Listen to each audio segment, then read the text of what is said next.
Right now on FNF Hoops, it's a big-time battle between Tolton and Helias, a tri-county showdown between Southern Boone and Hallsville. Plus, state-ranked Fulton looks for a doubleheader sweep of Kirksville.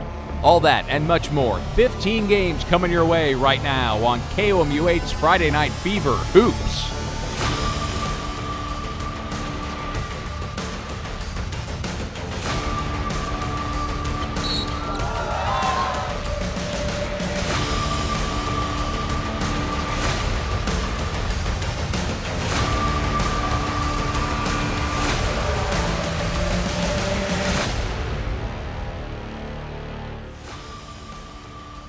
Let's start it out tonight with the Catholic Clash. Tolton and Helias meeting with the Blazers coming off that huge signature win over East St. Louis last weekend at the Ramey Classic and trying for their third straight win before hosting Saturday's Hall of Fame Classic. Senior night at the Stable. Tolton winners of 6 out of 7. Helias losers of 4 in their last 5. Nice start to senior night. The senior Evans Apollon. The Shaq-like dunk. Tolton by 2, but Helias spoiling the party. Jacob Rembecki with the 3. Helias up by 10 at the half. Rembecki again, the floater. Crusaders led by as many as 19. But here come the Blazers. Isaac Porter beats the third quarter buzzer with a 3. And then Zay Wilson throwing it up. And Apollon throwing it down. It's an 8-point game, but a freshman sealed the deal for the Satyrs. Logan Hillman had 22 points. Helias crashes the party, 68-57. How do you like your Boone County? North or south? Doubleheader between Southern Boone and Hallsville. Girls game was close all night. Christian Jones hits the 3. It's tied at 11. A minute left in the first half. Kyra Massey finds Emily DeHaas. Nice look. Eagles down by 2 at this point. They're up by 5 in the fourth quarter. Peyton Thonen backdoor cut and 1. That brought Hallsville within 2 points. But with 40 seconds to go, Southern Boone up 2. Nice find down court. Chloe Bukowski. Eagles take it 54-47. So Hallsville looking to split the doubleheader with a win on the boys' side, and it was looking good early. Isaac Stinson hits the 3. H-Town up 10-0 to start the game, but Southern Boone just getting started. Aiden Bukowski a 3. Hallsville still up by 8.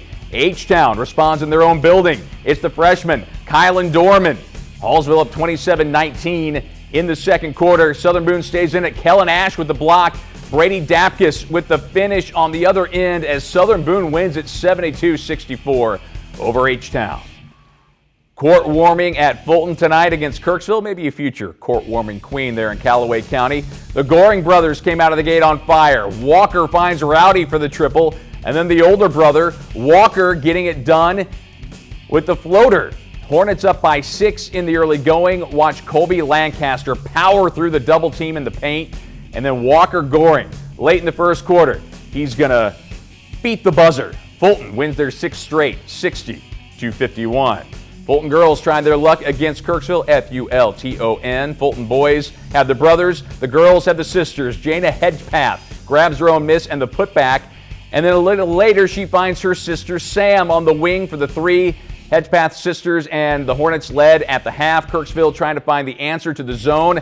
And they got their shooter, Logan Lehman, back-to-back 3s as the Tigers outscored Fulton 22-8 in the third to go to a 45-29 win.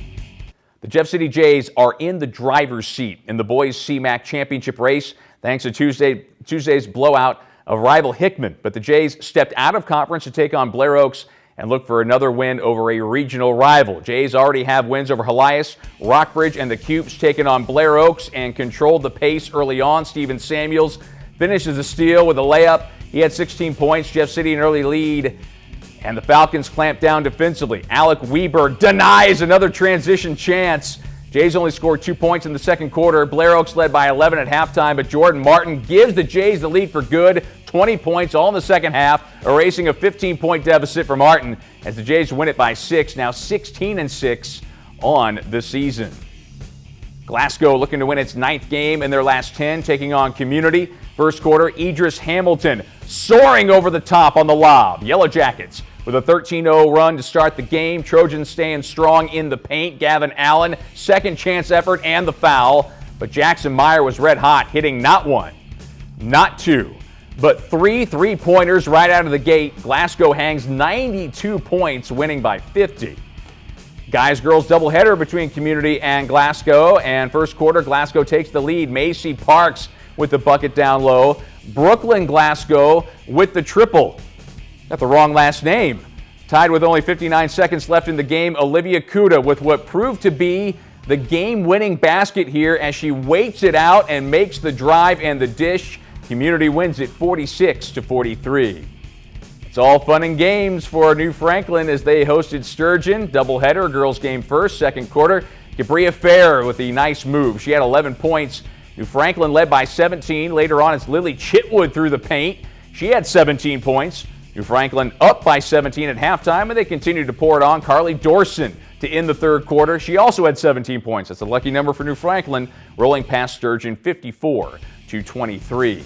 Same matchup, boys side, New Franklin and Sturgeon. New Franklin attacking the basket. Clayton Wilmsmeyer baseline, but Sturgeon's Alex Duquesne is going to take it to the hoop on the other end, cutting through the paint.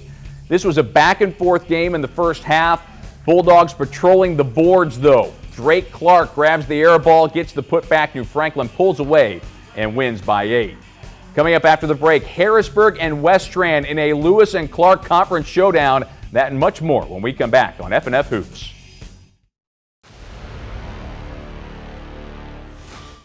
Hey, if you're looking for a state title contender in Mid-Mo, look no further than Huntsville. The West Strand boys have already crossed the 20-win mark this season, looking to extend their winning streak to 7 straight with Harrisburg in town. But Harrisburg on the board first. Haven Samuels from the outside. Then West Strand would immediately score, not with a 3, but with a Blake Williams bucket down low. Late first, Harrisburg up 2, Brady Jamison cross court, and then they eventually find Ashton Dale, and West Strand takes the lead, and the Hornets go on to win a nail-biter 46-43. They stay hot. Harrisburg girls wearing pink as an early nod to Valentine's Day against West Strand. Late first quarter, tied up when Brecca Thornhill drives and gives Harrisburg the lead. Second quarter, Dogs up 12 now when Hornet senior Dylan Perry drills the 3 in her final home game. Fourth quarter, Harrisburg pulling away. It's Abby Rawson extending the lead to 13 for the Bulldogs, and Harrisburg gets the conference W 59-40. Mexico boys head coach Darren Pappas looking for his 100th career win facing St. Elizabeth. Bulldogs came out hot. That's Jaden Eldridge to put the Bulldogs up 17-8. Then Jace Kessel took over for St. Elizabeth. The 1,000-point career scorer helped the Hornets crawl back within 5 points. Then Cade Wright chucks cross court to Levi Holtmeyer, hits the 3. This made it a 2-point game, but that's as close as the Hornets got. Pappas gets win 181-67.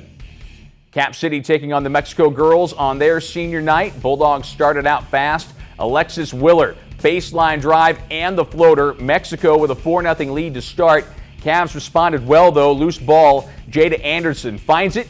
She had 9 points in the first quarter alone. Cap City would take over. The senior Canbreet Pistol with a cast on her hand gets the runner to fall. Cavs beat the Dogs 48-37. California hosting Eldon on court warming night. Last year's court warming prince, Hunter Berenson, was a king tonight. The and one to put California up early on. Then it's Hayden Kilmer from the Pintos knocking down the corner triple. He had 2 threes in the opening quarter. And on the other end, it's Hunter Hees to cut the deficit to 2 for the Mustangs, but the Pintos would pull away in the second half and they win 62-45. Plenty of hoops Monday through Thursday, as you all know. Kyle Helms has the best of the rest of this week and the FNF Top 5. Let's recap an eventful week in the CMAC and elsewhere in high school basketball in the FNF 5. At number 5, Hickman may not have got the win on Tuesday against Jefferson City, but it was a huge night for number 24. Brock Camp dropped 32 of the Huepies' 47 points on the night. At number 4, Tay Patrick and the Battle Spartans were sharp from behind the arc against Rockbridge. Battle drilled 11 threes as a team, 6 from Patrick alone, and the Spartans' first ever win over the Bruins. At number 3, how about another big CMAC win? Mari Miller goes up and under for the score against Jefferson City. She scored 21 points, and Rockbridge is now 3-1 in conference play. At number 2, the Tolton Trailblazers are red hot. The winners of 6 of their last 7 games picked up another win on Thursday over KC Legacy, behind 16 points and a ferocious dunk by Evans Apollon. And at number 1, the Jeff City Jays soar to the top of the CMAC standings. Kendrick Johnson gets the steal, and Trip Mawson throws it down. 2 for the price of a 21-point win over rival Hickman.